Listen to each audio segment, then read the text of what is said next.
The movie opens with Anne coming home only to find Pierre, her husband and eternal problem solver, shoving clothes into a suitcase like he's fleeing the country. He explains that his ex-wife Rebecca called. Their son Theo was suspended for arguing with his math teacher. Pierre rushes to Geneva and brings Theo back to live with them. Anne, of course, tries to stay calm, even as she notices that Theo leaves messes everywhere as if it were performance art. But he gets along so well with his half-sisters, Angela and Serena, that the girls even make him a handmade keychain. The next day, Anne finds it in the garage, the keychain, not Theo, and is happy about the bonding. Until Theo takes off running the moment he sees her. Later that night, Pierre comes home exhausted and ready to vent about work. Anne listens with the patience of someone who should really be paid overtime. To cheer him up, she suggests a little intimacy, because in American TV shows, that solves at least half of all conflicts.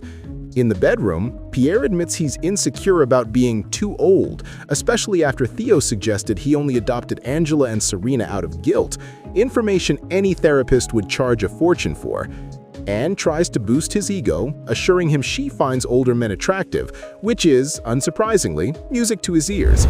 The next day, Pierre visits Theo's room to gently ask him not to smoke inside the house, because apparently that still needs to be said in 2023.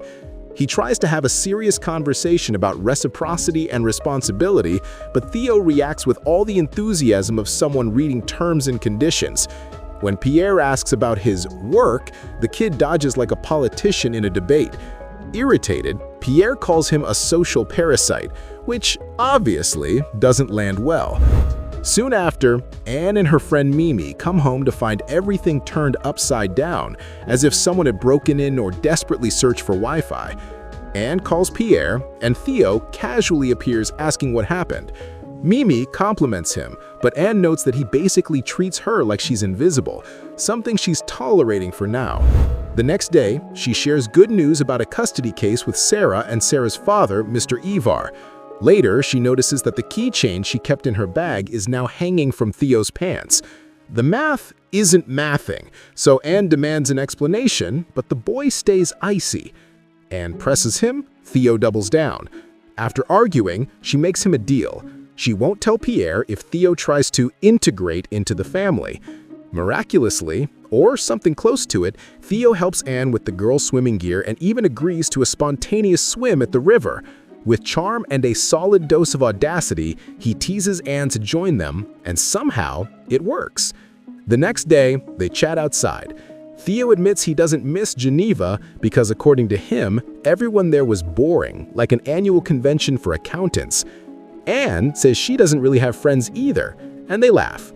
Noticing Theo's tattoo, she asks about it. He reveals he did it himself and, of course, offers to tattoo her too. She refuses until she doesn't.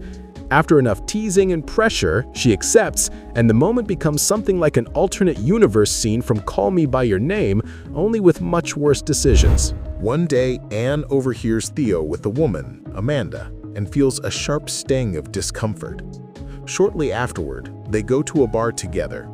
Fueled by alcohol and bad judgment, Anne asks about his relationship with Amanda, while Theo starts probing into Anne's romantic and family life. She dodges with childhood stories, but it's clear he's way too curious. When Anne comes home and lies about the outing, Pierre is frustrated by both the lie and the fact that she skipped their date. The next night, Anne and Theo watch a show together, and the tension rises until he kisses her. They end up in bed, and Anne immediately spirals with guilt. She insists it must never happen again, while Theo shows zero regret and 100% provocation. In the days that follow, he corners her in the garden and starts recording her with a voice recorder. Innocent at first, then not so much. Anne tries to contain the damage, saying some things should never have happened. Theo interprets that however he wants and kisses her again. Later, at Serena's birthday, Theo becomes overly affectionate and Mimi witnesses it, very uncomfortably. Anne tries to shut things down and tells Theo it's over.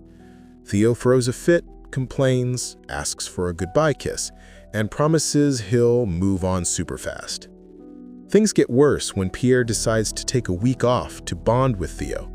Desperate to avoid exposure, Anne steals his recorder. The next day, after a car accident caused by distraction, she returns home with the girls and realizes Pierre knows Theo is seeing Amanda. During dinner, Pierre makes comments about rats that reproduce too much, a non-too-subtle metaphor about infidelity. That night, he confronts Anne. Theo told him everything. Anne tries denial, manipulation, and painting Theo as the perfect villain.